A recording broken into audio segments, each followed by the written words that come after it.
तो दोस्तों आज हम लोग रिएक्शन करने वाले हैं नकाब एपिसोड के 44 एपिसोड को। तो उम्मीद है आप लोगों ने चैनल को सब्सक्राइब कर लिया होगा और लाइक दबा दिया होगा ताकि मैं ऐसे ही आपके लिए वीडियो लाता रहूँ। ये लोग किसी पार्टी में आए हुए हैं, ईमान और बिलाल किसी पार्टी में आए हुए हैं और इनको इनके डाइवोर्स का नहीं पता था। और ये काफ़ी अकड़ू हैं, कह रहा है कि आप कर भी नहीं सकते। मैं आपके दुख पर अफसोस कर रही थी। काफ़ी इमोशनल सीन लग रहा है। जी सर। तो एक काम की और ये तो इनको ऑर्डर दे रहा है, इनका तलाक हो चुका है। मेरी तलाक का अफसोस करना है। मुझे लगा कि आप ट्रॉमा में। वो शादी मेरे लिए एक ट्रॉमा थी जो खत्म हो चुकी है। ईमान के दिल में अभी भी सॉफ्ट कॉर्नर है इनके लिए, लेकिन इनका ध्यान पूरी तरह से काम पे लगा हुआ है। सीन शिफ्ट हो चुका है तैमूर के ऊपर।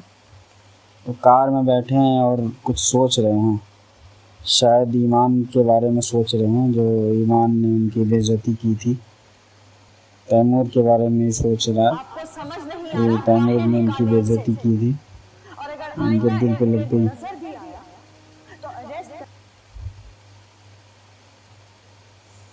तैमूर अपने घर पहुंच गए हैं शायद। हाँ, अपने घर ही पहुंच गए हैं। काफ़ी गुस्से में लग रहा है। तैमूर की बीवी उनको देख रही है।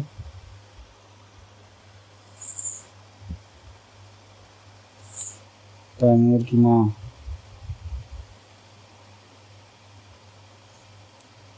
परेशान रहती है अपने बच्चों के पीछे। पता नहीं आज की परेशानी में कुछ खाया पिया इसकी बीवी के अलग ही रिएक्शन। बिलाल और ईमान जा रहे हैं गाड़ी से कहीं पे, और ईमान काम के किसी से बात कर रही है और बिलाल को वही सब चीज़ याद आ रही है। बिलाल को शायद अफसोस हो रहा होगा कि इतनी रूडली बात की, शायद पिघल रहा है। बिलाल ईमान को छोड़ने जा रहा है घर। तैमूर की माँ, अहद की माँ और अहद की होने वाली जो बीवी है वो आपस में बात कर रही हैं कुछ। ये लोग शायद ईमान के बारे में ही बात कर रहे हैं कि वो बदला लेना चाहती है इनसे। और अहद की जो होने वाली बीवी है काफ़ी अनजान है।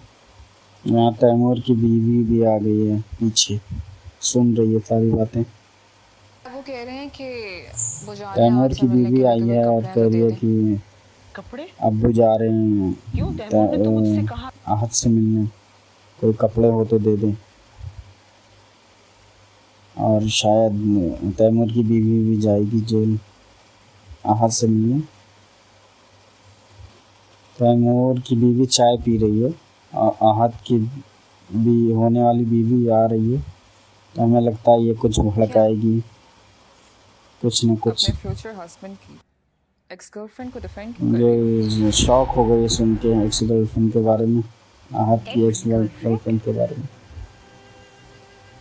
तैमूर की बीवी ने उसको भड़का के भेज दिया। नहीं। इसकी शक्ल से ही लगता है कि ये विलन है। यहाँ पे ईमान ऑफिस में बैठ के कुछ काम कर रही है और उसका फ़ोन बजा है, शायद किसी का कॉल आया। वालेकुम सलाम बेटा, कैसी हो? ईमान के अब्बा का फ़ोन है। क्या हुआ, कोई परेशानी है? ईमान कह रही है कि क्या हुआ, क्यों फ़ोन किया, सुबह बात की थी, अभी क्यों फ़ोन किए। बिलाल ने फ़ोन किया था इनके अब्बू के पास। कौन बिलाल? अरे बेटा वो अपना बिलाल। ईमान को याद ही नहीं है कि बिलाल को। बिलाल ईमान से मिलना चाह रहा था तो घर का एड्रेस पूछ रहा था उनके अब्बू से, और ईमान के अब्बू ने उनकी मीटिंग भी फिक्स कर दी। ईमान को ये अच्छा नहीं लगा, बिना ईमान से पूछे मीटिंग फिक्स हो गई है और ईमान को अच्छा नहीं लग रहा बिल्कुल भी। बिलाल ऑफिस में बैठे हैं अपने और सोच रहे हैं, शायद उसी बारे में सोच रहे होंगे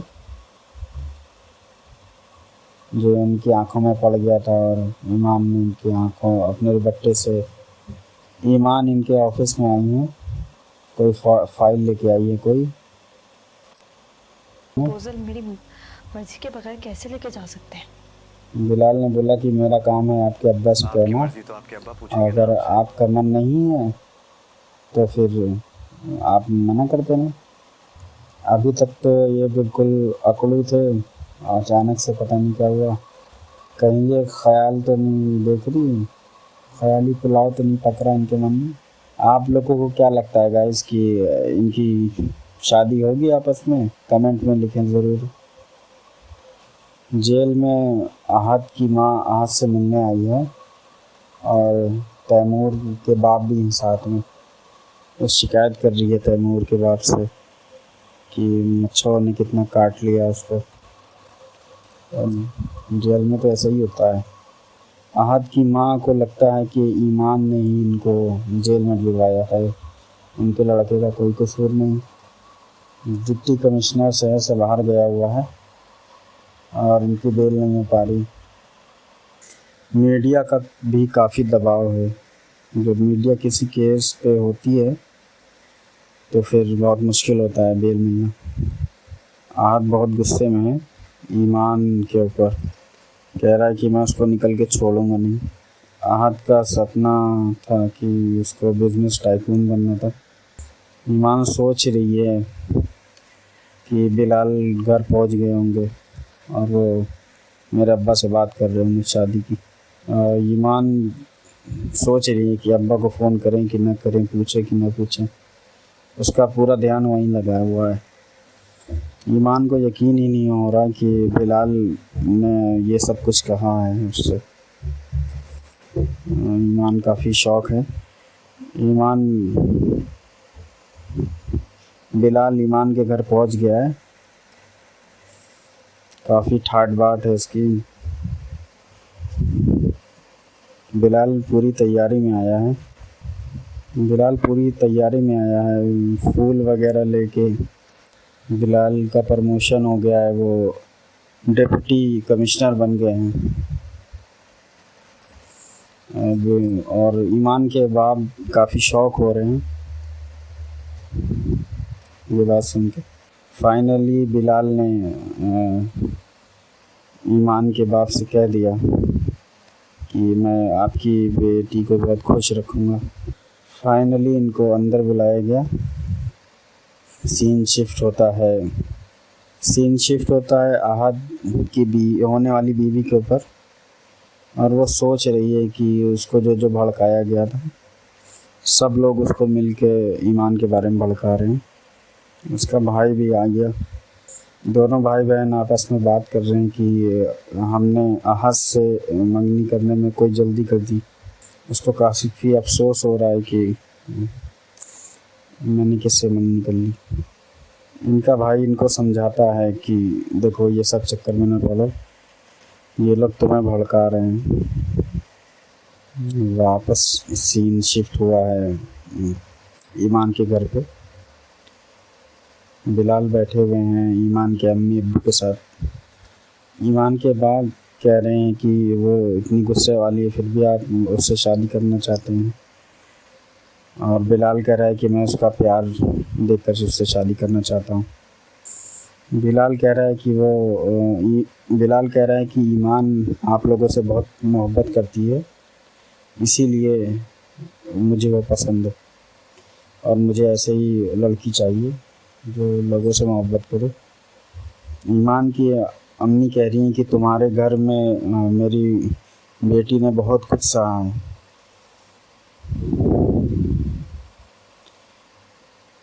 और बिलाल कह रहा है कि देखिए, जब आपकी बेटी ने ये सब सहा तो आपकी बेटी पे ना मेरा कोई हक था और ना ही मेरी उस घर में बहुत चलती थी। ईमान के अब्बू ने यहाँ पे बहुत ज़रूरी सवाल पूछा है कि क्या अगर आपकी शादी हो जाती है ईमान से तो आप उसी घर में रहोगे? ये बहुत ही ज़रूरी सवाल है, क्योंकि जब किसी की बेटी ने इतना कुछ सहा हो तो माँ बाप को डर लगता है कि उस घर में लेके जाएं कि नहीं लेके जाएं। ईमान के अब्बू पूछ रहे हैं कि आप इतनी दूर चले आए, आपने ईमान से बात ही नहीं की। ईमान ने कहा कि आपकी बेटी बदतमीज़ है और बोलने से पहले कुछ सोचती नहीं। तो बिलाल ने कहा कि आपकी बेटी बहुत बदतमीज़ है और बोलने से पहले कुछ सोचती नहीं। तो तुरंत ईमान की माँ ने बोला कि जब मेरी बेटी इतनी बदतमीज़ है तो आप उससे शादी क्यों करना चाहते हैं। तो बिलाल ने बहुत ही रोमांटिक जवाब दिया कि मुझे डर तो लगता है लेकिन मैं मोहब्बत भी करता हूँ उससे। कमेंट में ज़रूर बताइएगा कि क्या इन दोनों की शादी होगी या नहीं होगी। ईमान के अब्बू चले गए नमाज़ पढ़ने और ईमान की अम्मी कुछ सोच रही हैं। सीन शिफ्ट होता है तैमूर पे। तैमूर सो रहे हैं और उनकी बीवी साड़ा सा मुँह बनाए हुए है। इन दोनों के बीच में चीज़ें ठीक नहीं हैं। शायद तैमूर की बीवी ने शायद नींद की दवा दे दी थी उसको। तैमूर शायद इनके बारे में जानता है कि ये कैसी हैं, इसीलिए इन लोगों में अनबन रहती है। ऑलराइट गाइस, तो एपिसोड नंबर 44 यहीं पे ख़त्म होता है। अगर आप लोग चाहते हैं कि मैं ऐसे ही आपको वीडियो बना के देता रहूं तो चैनल को सब्सक्राइब करिए, लाइक करिए और कमेंट में अपनी राय ज़रूर दीजिए कि वीडियो अच्छी लगी या बुरी लगी।